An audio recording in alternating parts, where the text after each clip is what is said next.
Call this August 4th work session order. First of all, we need to approve the agenda.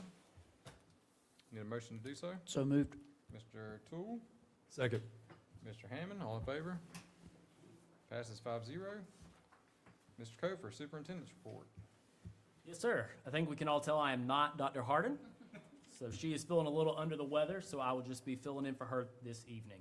So for the superintendent's report, I'm happy to say that earlier today we held our annual Meet the Teacher sessions across the district. Families filled our hallways, students eagerly met their teachers, and the teachers welcomed them with warmth and enthusiasm. It's a clear reflection of the strong relationships that define our schools.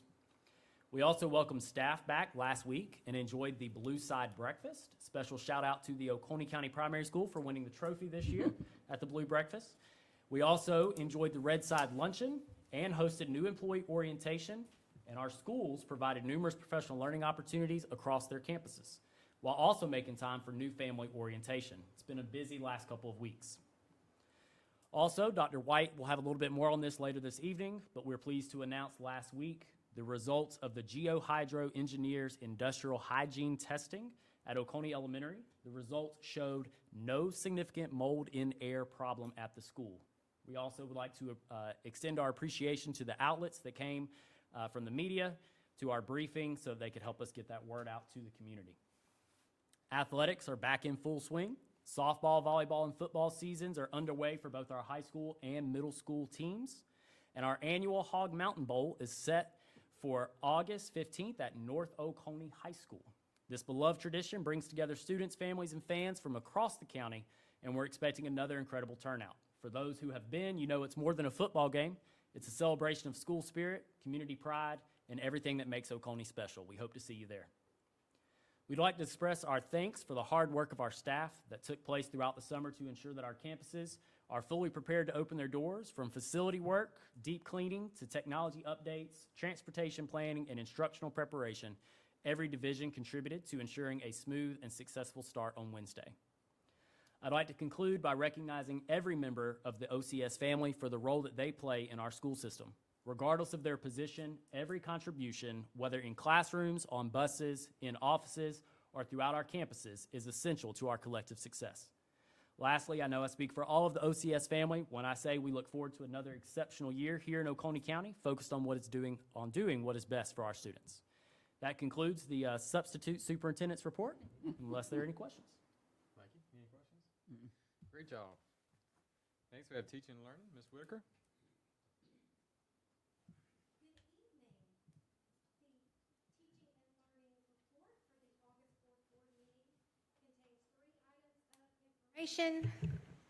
And 2 action items.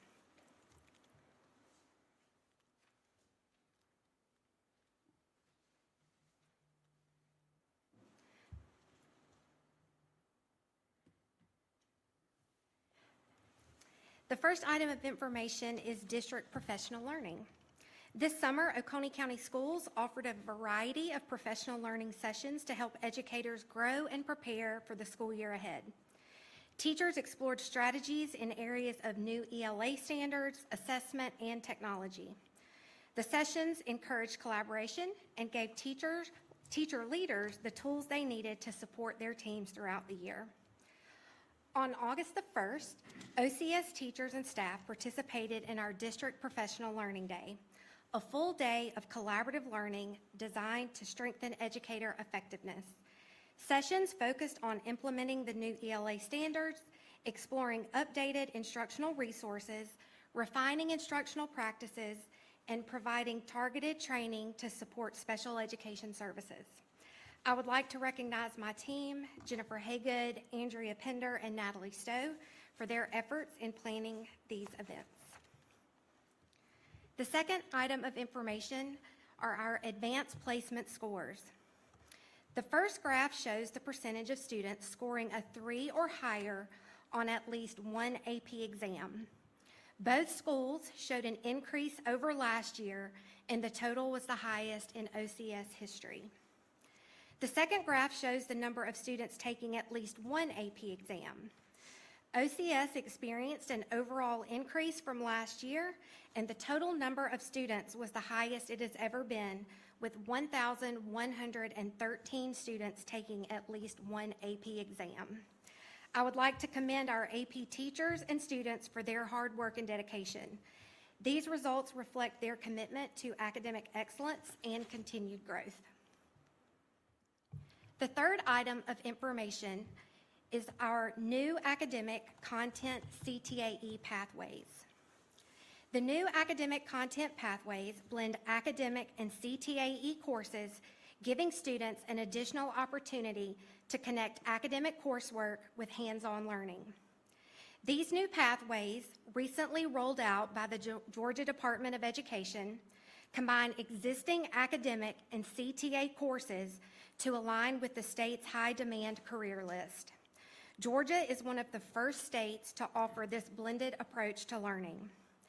Oconee County Schools currently offers courses in 5 academic career pathways, including accounting, engineering, graphic design, veterinary science, and allied health. Students will have immediate access to these pathways, providing more opportunities to graduate as pathway completers. The first action item is Board Policy IBB Charter Schools. The State Board of Education recently took action that affected State Board Rule 160-4-9-.05. This was done to incorporate provisions from HB 318, which made changes to the local charter process. This change affected our policy, IBB Charter Schools, which governs how local districts receive charter petitions per State Board of Education rules and related guidelines. Board Policy IBB Charter Schools has been updated to reflect these changes, and it is the recommendation of the superintendent to place Board Policy IBB Charter Schools on the table for public and review and comment at the August 11th board meeting. The second action item is Board Policy JBC1 Homeless Students. This has been revised to reflect requirements within Senate Bill 154. There have been no public comments, and it is the superintendent's recommendation for the board to approve Policy JBC1 Homeless Students as presented at the August 11th, 2025 Board of Education meeting. That concludes the teaching and learning report, unless there are any questions. Thank you, Ms. Whitaker. Next, Student Services, Dr. Yancey.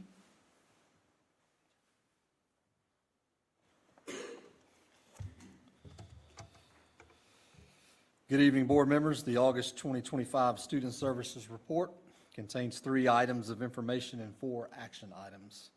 The first item of information is a wrap-up on our summer youth athletic camps. This summer, our high school athletic programs offer 26 sports-specific camps for our younger students throughout the district. In total, we had 1,368 kids register to participate in the camps between the 2 high schools. I want to again acknowledge our high school coaches for their outstanding efforts to develop the next generation of warriors and titans. The second item of information is a review of our school safety procedures and measures. Safety in our schools is critical for all of our students, faculty, and staff. We continue to work in conjunction with our law enforcement partners, first responders, to ensure our practices are appropriate for all 12 campuses. And we will continue to evaluate for safety or the safety and security protocols throughout the days, weeks, and months of each school year. In addition to the hard and fast preventative measures we have established, I want to take some time to review the emphasis on student wellness offered through the engagement in health and sports services. We have 3 groups of support staff at the school and district levels that are pillars in building relationships and providing care and support for our students and staff. The first group we're going to discuss are our guidance counselors. Counselors are located in all 12 of our schools. We have 1 guidance counselor at every elementary school, 2 at each middle school, and 4 guidance counselors at our high schools. Our guidance counselors wear many hats in support of students and develop strong relationships. In many situations, our guidance counselors are our first line of communication and contact for our students. Guidance counselors welcome new students, guide and plan with current students, and work in conjunction with school faculty and staff to ensure a safe learning environment. The role of a school guidance counselor varies from K-12 to the secondary setting, but the premise of counseling, orienting, and communicating with students, parents, and community partners remains consistent. Our guidance counselors remain available to students to provide counseling that directs our students toward personal growth, self-understanding, and maturation during their years in school. Next, we have our school nurses. Our health services team consists of a full-time licensed nurse on each of our 12 campuses. School nurses work to develop firsthand relationships through medical and emotional knowledge of our students to promote a positive learning community. Our team promotes healthy lifestyles by providing healthcare counseling and guidance to students, their families, and staff. In addition, our school nurses identify health concerns and provide appropriate care, administer student medication, and conduct student screenings for vision, hearing, and scoliosis. And our third layer of student support comes from our school social workers. We are fortunate to have 3 school social workers who support our system. And before I go any further, I would again like to say thank you, Board, for approving the additional allotment to add a 3rd social worker this school year. Our school social workers work in a variety of capacities and settings to engage students and families to promote healthy opportunities and build those relationships. School social workers support the needs of students and their families by facilitating collaboration between home, school, and community. Examples of connections include our relationships with community partners such as OARC, SANE, OCAF, ESP, ACTS, Chamber of Commerce, the Sheriff's Office, Lions Club, and Rotary Club, to name a few. In addition to connecting our families with support and resources, our social workers conduct home visits and site visits when necessary to better communicate with parents, and it also at times support residency and school attendance policy.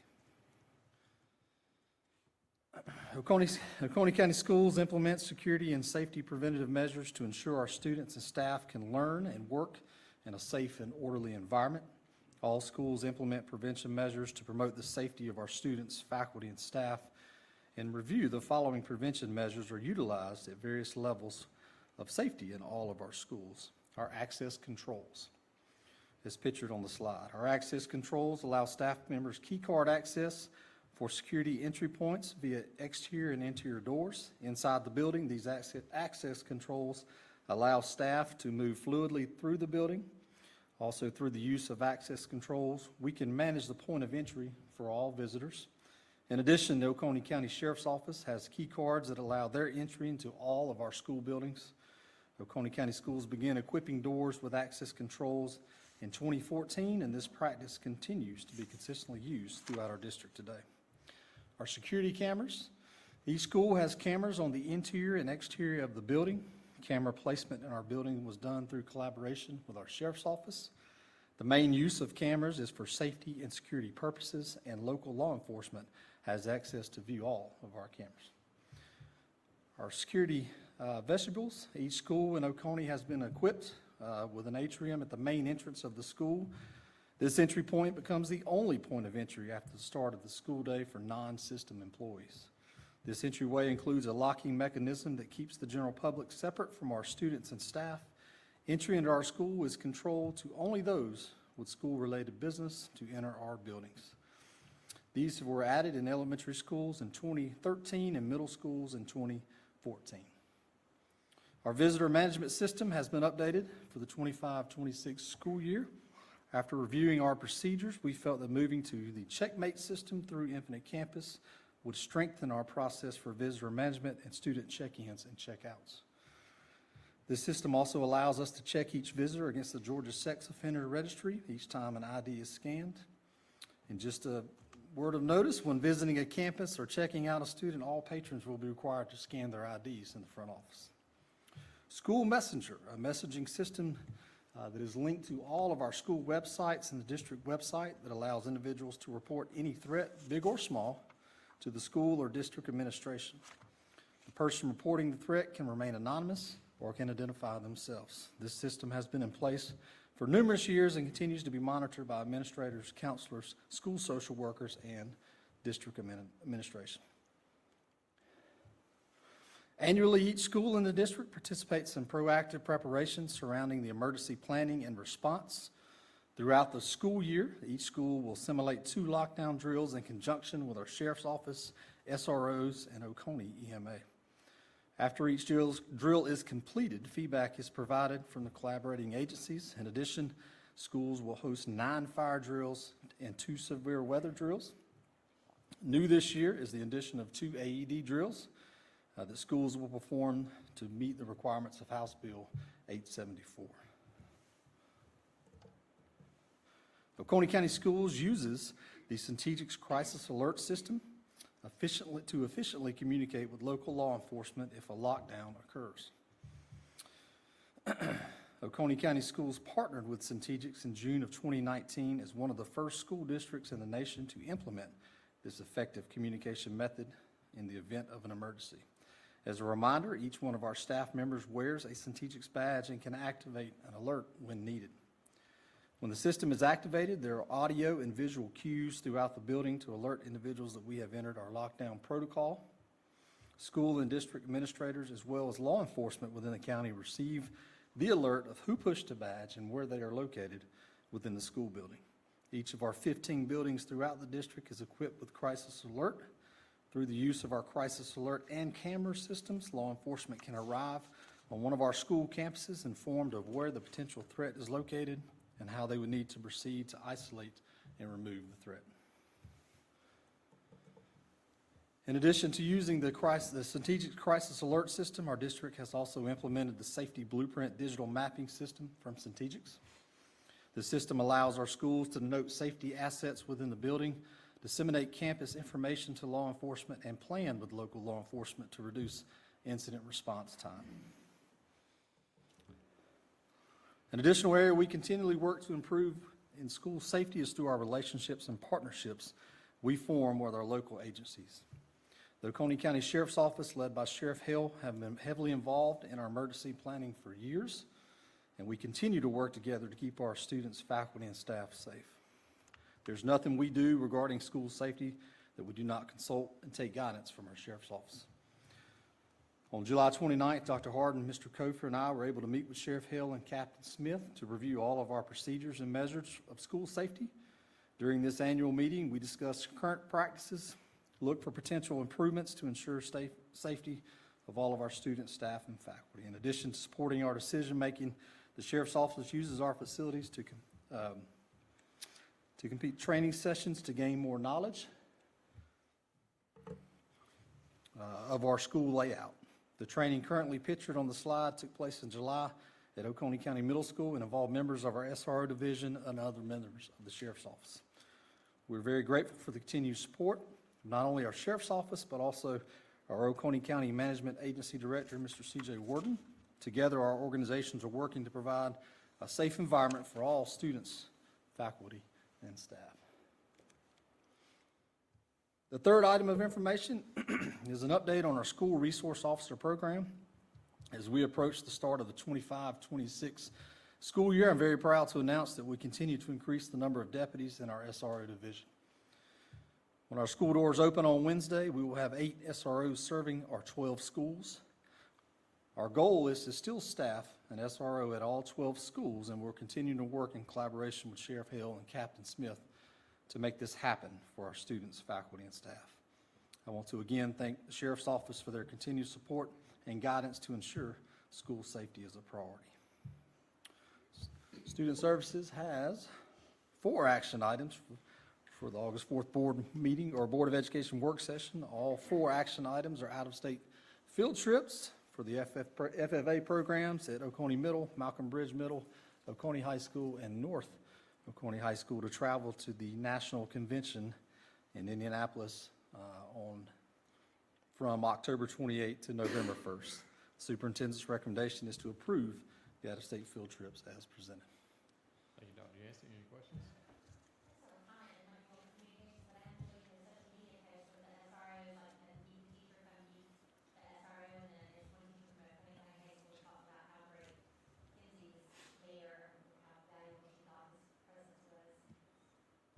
Thank you.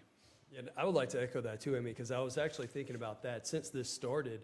You know, of course, they're there to enforce the law and the rules, but really they've turned into school and community builders there on the campus. So big thank you to our SROs for that, and it's been really encouraging to see. So thank you for that thorough report. It was great. Thank you, Dr. Yancey.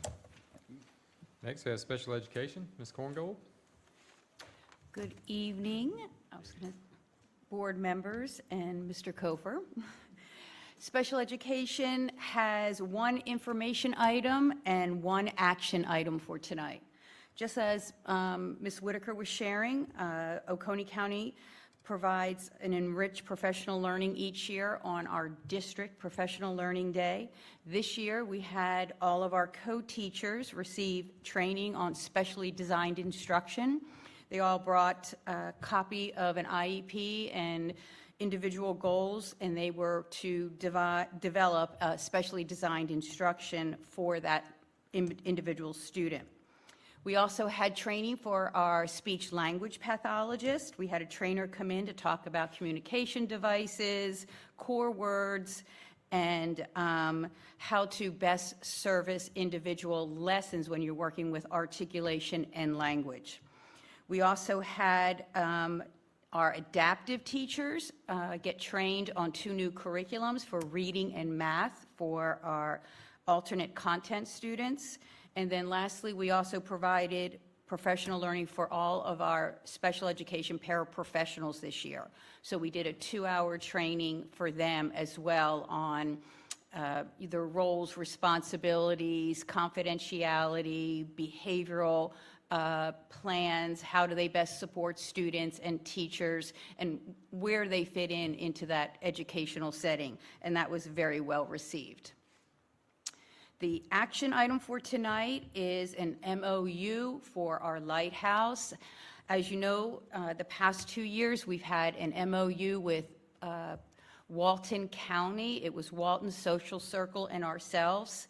This year, we are now going into a contract with Barrow, Social Circle, and Jefferson City. So it's going to be the 4 of the LEAs, and the program will be housed in Barrow County. Questions on that, and the MOU is attached for the chair's review and signatures. That's it for special education. Thank you, Ms. Korngold. Unless there's questions on that. Any questions? Thank you very much. Technology, Mr. McCullers. Thank you, Mr. Ransom. Good evening, board members. The Oconee County Schools Technology Services Report for August 4th includes 1 informational item and 1 action item for the August 11th regular session. Information item number 1 is Innovation Oconee. The 5th annual Innovation Oconee event was held Friday, July 25th at North Oconee High School. Innovation Oconee is a professional learning opportunity made possible through a strong collaboration between our technology division and the teaching and learning department. This event is designed to empower educators with innovative strategies and practical tools to elevate instruction and enhance student engagement. This year's keynote address was delivered by Coach Jack Bowerly, a renowned collegiate and Olympic swimming coach. Jack Bowerly shared an inspirational message on the vital role of educators, drawing powerful parallels between elite coaching and classroom teaching. He emphasized the importance of persistence and consistency, qualities that define great educators, and reminded us that the daily impact teachers have on students is truly transformative. The event welcomed approximately 100 attendees and featured sessions led by 28 presenters, many of whom are current Oconee County teachers and staff members. Their willingness and their expertise and experiences contributed greatly to the success and relevance of the learning sessions. Special thank you again goes to the teaching and learning team and the 6 instructional technology specialists from technology, as well as Mr. Steve Colquitt for their efforts in ensuring a successful event. Action item for tonight is Board Policy IBFG, Internet Acceptable Use. Tonight's action item for the August 11th board meeting involves revisions to Board Policy IBFG, which aligns with the requirements outlined in Senate Bill 351, also known as the Protecting Georgia's Children on Social Media Act of 2024. The updated policy includes strengthened assurances regarding the protection of our students and responsible use of technology within the district. Language within the policy has been streamlined to improve clarity and ensure full compliance with new legislative expectations. The superintendent's recommendation is to place Board Policy IBFG internet acceptable use on the table for public review and comment at the August 11th board meeting. And that will conclude tonight's technology services report for tonight, unless you have any questions. Thank you, Mr. McCullers. Thank you. Business Services, Mr. Adams.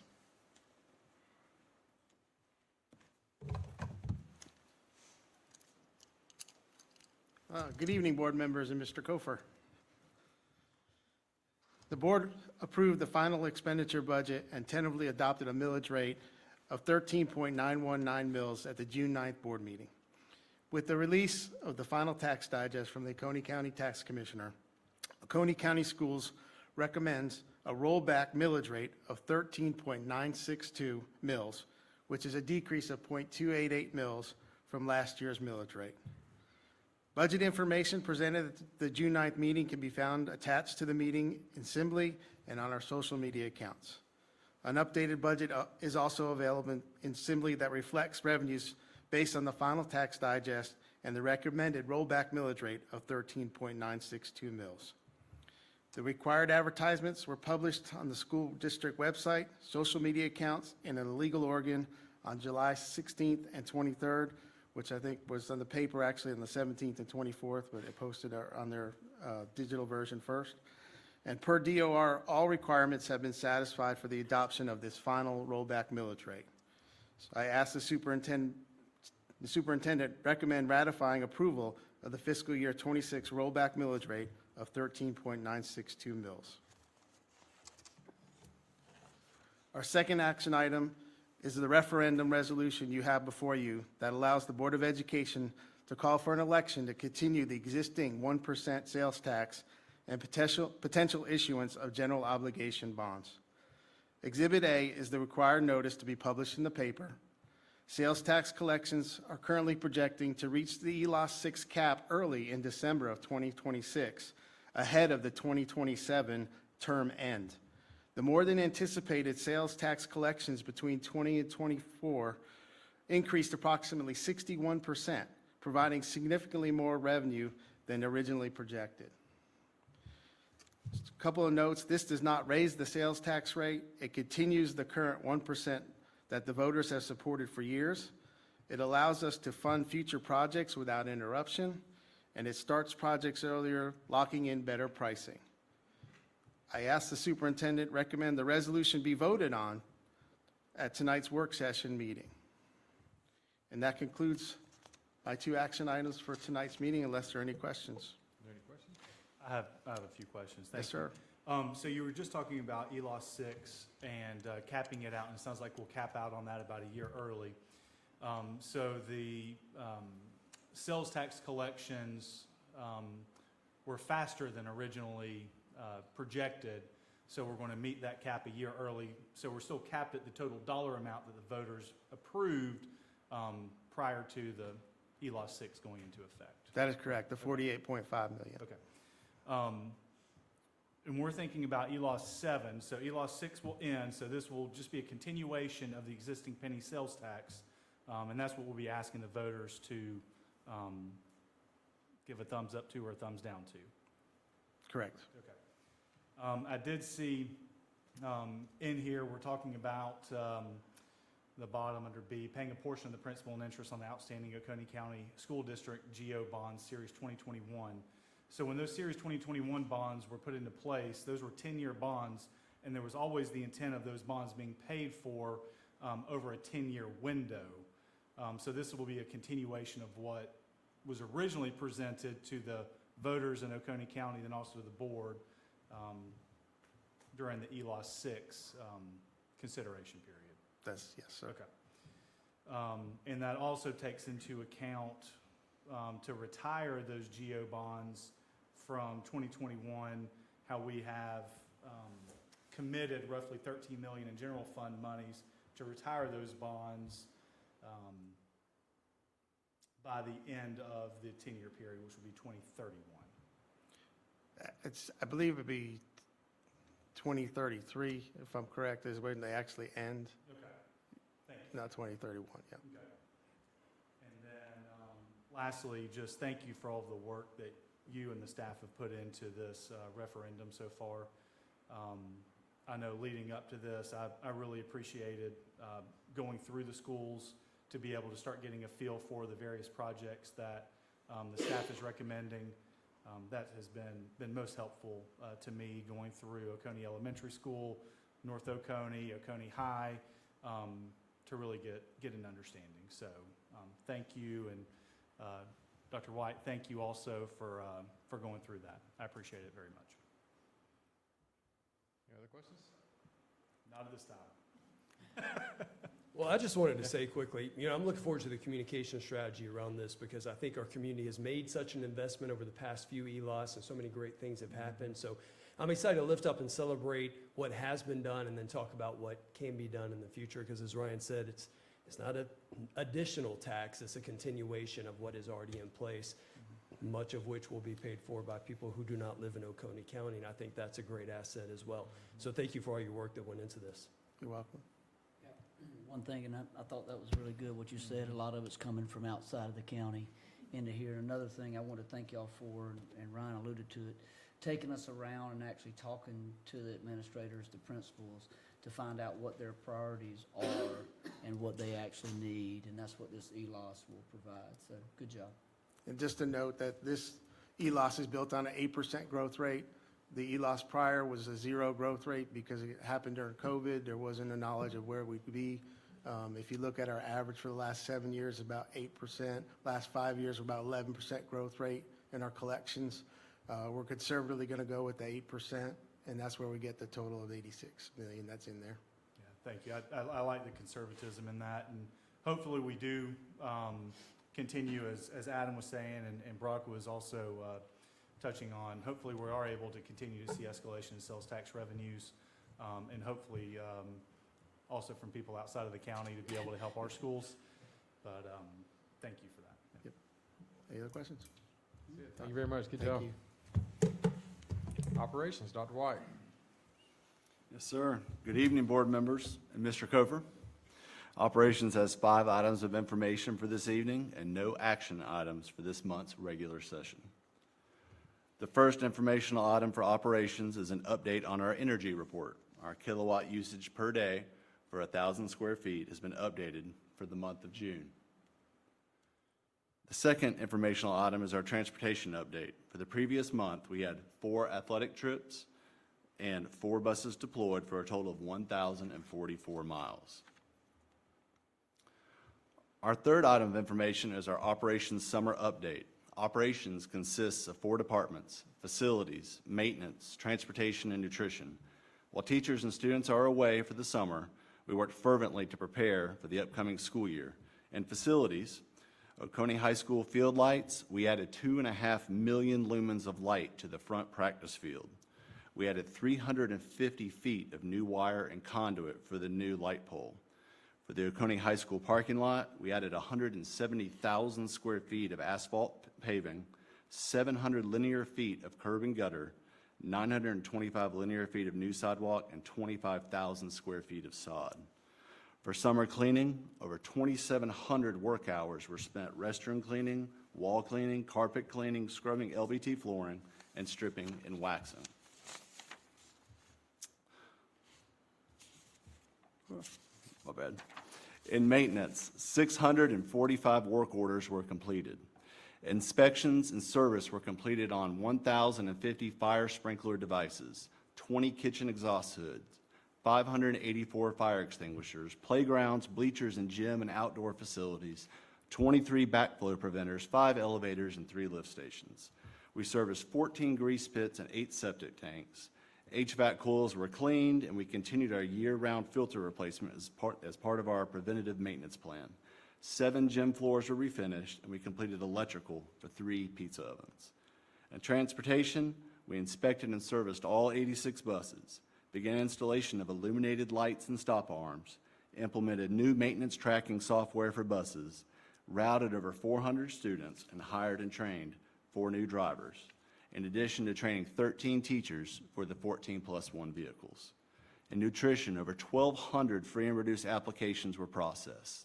6 ovens were procured, a 30-hour orientation for 9 nutrition employees, another 8-hour food safety training for 5 employees was completed, a 100% pass rate for the ServSafe Certified Manager exam. We hired 3 new employees through ESS. And finally, we added 15 new menu items for the upcoming school year, including a Zaxby's-inspired Buffalo Kickin' Chicken sandwich. I'd like to thank the maintenance technicians, nutrition workers, and transportation staff, mechanics, and drivers for preparing us to start another great year in Oconee County Schools.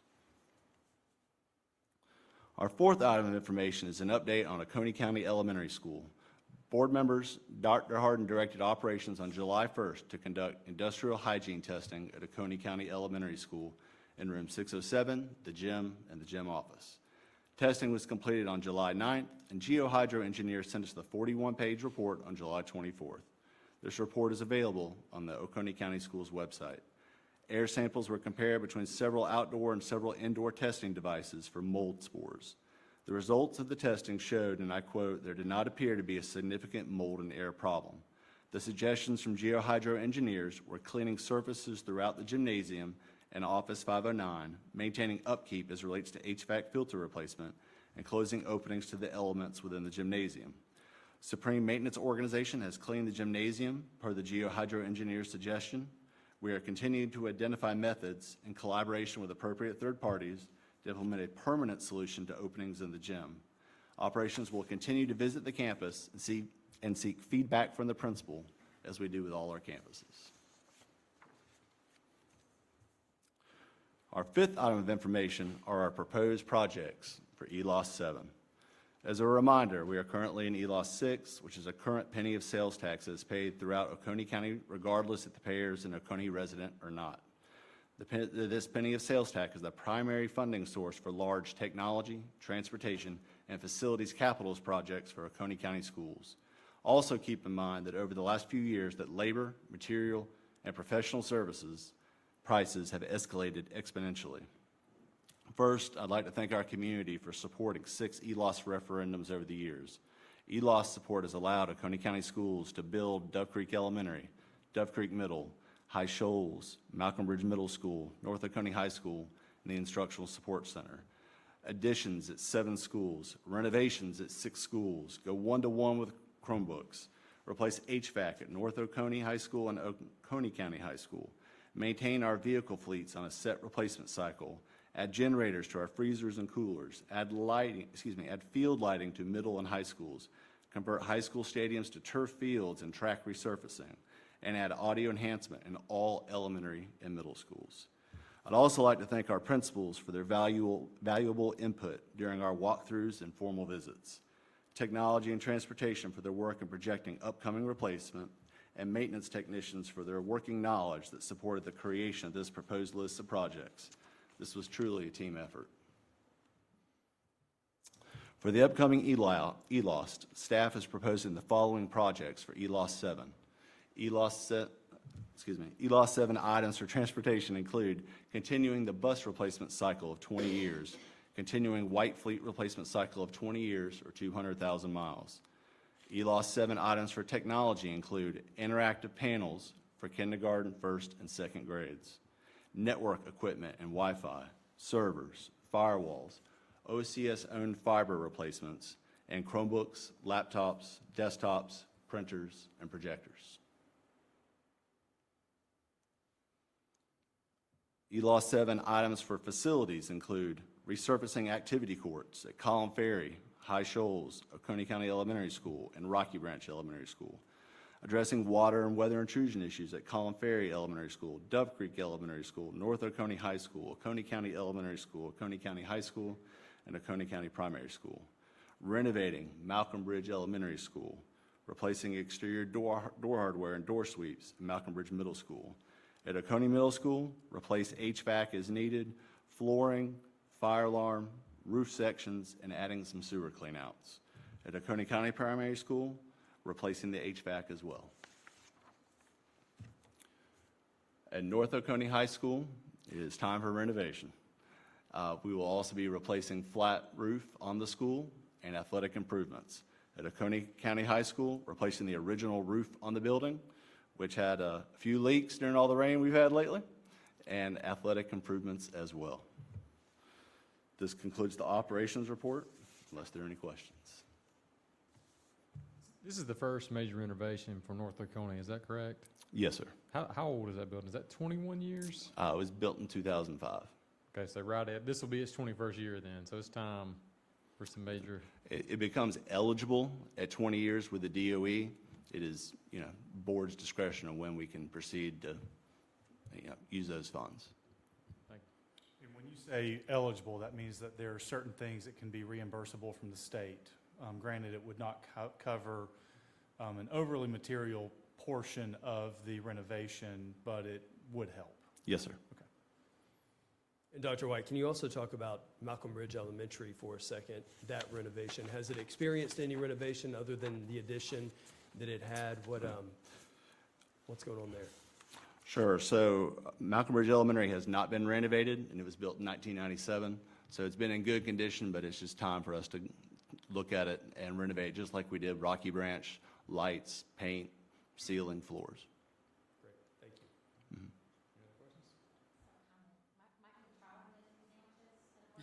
every sample. I serve at the pleasure. Yes, ma'am. Thank you, Dr. White. Of course. Operations and Facilities, Mr. Ricketson. Good evening. The Operations Facilities Report contains one item of information and no action items for the August 11th meeting. First item of information is the construction update. District-wide generators, all of the work is complete. We're compiling the final documents now and awaiting the final invoice. North Oconee hardware improvements, all the work is complete. Maintenance paving, all work is complete. The paving is complete, and we have some punch list items that we're working on this month. Oh, we have a video. Thanks, Steve. The paving is complete. The parking space numbering is 90% complete, and it'll be finished with that once it's done, once the rain dries up. So, but it's looking good, and we're ready for students to return on Wednesday. And then finally, transportation offices. We've begun surveying and doing design work to replace the transportation office trailer with a permanent facility. As you know, this trailer is over 20 years old and is approaching the end of its life. I'm just going to say, after going through that building, I wouldn't say that it's approaching its end of life. I think it's past its end of life. So it's. It is. And that concludes the facilities report, unless there are any questions. One thing, Fred, I was at Meet the Teacher today. The parking lot looks great at OCHS. Thank you. Looks really good. Thank you, Fred. Human Resources, Dr. Manross.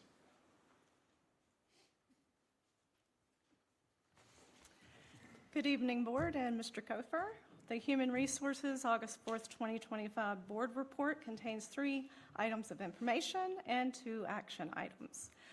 Item of information number 1 is the new employee orientation for 25-26.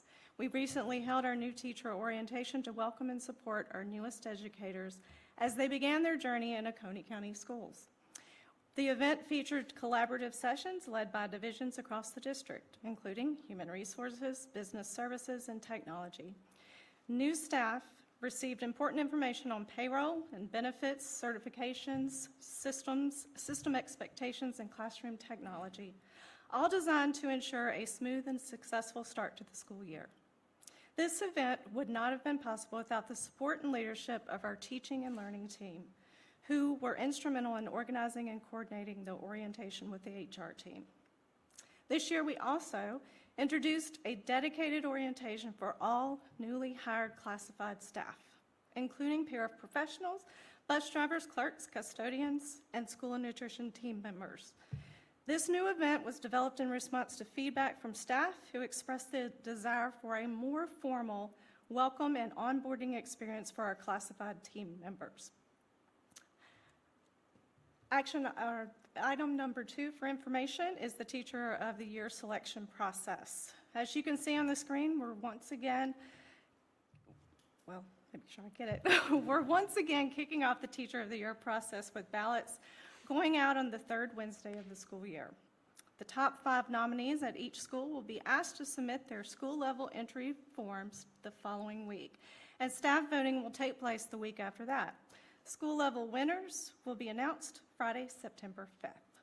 School-level winners will then move forward in the district-level process by completing their free response questions, with district observations scheduled for September 16th and 17th. This year's selection committee includes last year's Teachers of the Year from NOHS, MBMS, OCMS, DCES, CFES, and OCES. Item of information number 3 is our Hall of Fame. The nomination window for this year's OCS Hall of Fame is now open. We began accepting nominations on August 1st and will continue to do so through August 31st. Eligible nominees will be former employees who have been separated from the school system for at least 3 years and have continued making a positive impact on our community. All submitted nominations will be reviewed by our Hall of Fame Selection Committee, and any individual selected for induction will be honored at the November 10th Board of Education meeting. We have 2 action items for the August 11th, 2025 Board of Education meeting. Action item number 1 is Board Policy GARH, which is Employee Leave and Absences. Board Policy GARH was placed on the table for public comment at our July Board of Education meeting. No comments have been received. As a reminder, the GARH has been amended to include living and organ donation leave to adhere to recently enacted legislation. The superintendent's recommendation is to approve Board Policy GARH as presented at the August 11th Board of Education meeting. Action item number 2 is the YAS platform. The YAS platform is a cloud-based HR and finance solution built specifically for K-12 school districts in Georgia. It streamlines personnel processes like hiring, onboard, leave, timesheet entries, substitute management, and secure document storage while integrating seamlessly with our other programs such as Munis and Infinite Campus. This platform will not represent an increase in spending as the funds are already allocated for our current HR solution, Frontline, and it will be replaced by YAS. The superintendent's recommendation is to approve the purchase of YAS at the August 11th Board of Education meeting. This concludes the Human Resources report for this evening, but we will remain available for questions. Any questions? I'm totally going to put you on the spot, Justin, but I'm so confident you know, I feel comfortable asking. What percentage of the new staff are alumni? Do you know? And you can report back if you need to. I haven't done the math on the percentage, but it is, I believe, a total of 6 OCHS alumni at this point. Great. None from North, Mr. Carter. There's time, there's time. Thank you. Thank you, Dr. Monroe. Thank you. Next, we have communications from Mr. Colquitt. Thank you, Mr. Ransom. Good evening, board members. Mr. Kofer. Communications report this evening has 2 items of information. The first is an update on the 2024-25 annual report. The annual report was sent to 18,967 Oconee County mailboxes during July. That is the highest number ever in district history. OCS thanks Oconee State Bank, Bank South, Georgia United Credit Union, and Peach State Federal Credit Union for their sponsorships, as well as the Ad Smith and Berman Printing for their critical roles in designing, printing, and mailing the annual report. Second item of information is July social media. Oconee County Schools had 26 social media posts in July with an average of 20,299 views.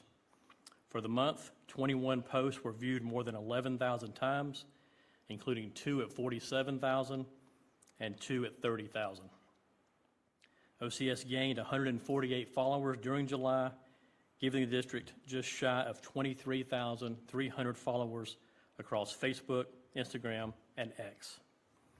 Now, I don't have any hard data to back this up, but we did see a surge of new followers while we were embedded with the Oconee County and North Oconee bands this year. So we do thank them for letting us spend some time with them. And if those followers came from the band, then we thank them for that as well. We are so appreciative of the parents, students, community members, businesses, and social media and media outlets that follow and engage with our social media accounts. And that concludes communications, unless there are any questions for me. Thank you, Mr. Carpet. Action items, Mr. Kofer. Yes, sir. Our first action item for this evening is the FY26 millage rate. On behalf of Dr. Hardin, it is the superintendent's recommendation for the board to adopt the FY 2026 millage rate of 13.962 mils. Need a motion? So moved. Mr. Hammack? Second. Mr. Hammond, all in favor? Passes 5-0. Next up, we have the ELOS 7 referendum resolution. Again, on behalf of Dr. Hardin, the superintendent's recommendation is for the board to approve the referendum resolution. The referendum resolution allows for the Board of Education to call for an election to continue the already existing penny sales tax and to issue general obligation bonds. Need a motion? So moved. Mr. Toole? Second. Ms. Parrish, all in favor? Passes 5-0. We do have a need to enter executive session to discuss personnel matters, and I need a motion to do so. I'll make a motion that the board will adjourn to executive session to discuss or deliberate upon personnel matters as described on the affidavit to be attached to the minutes. Ms. Parrish? Second. Mr. Hammack, all in favor? Passes 5-0. We are convened to executive session.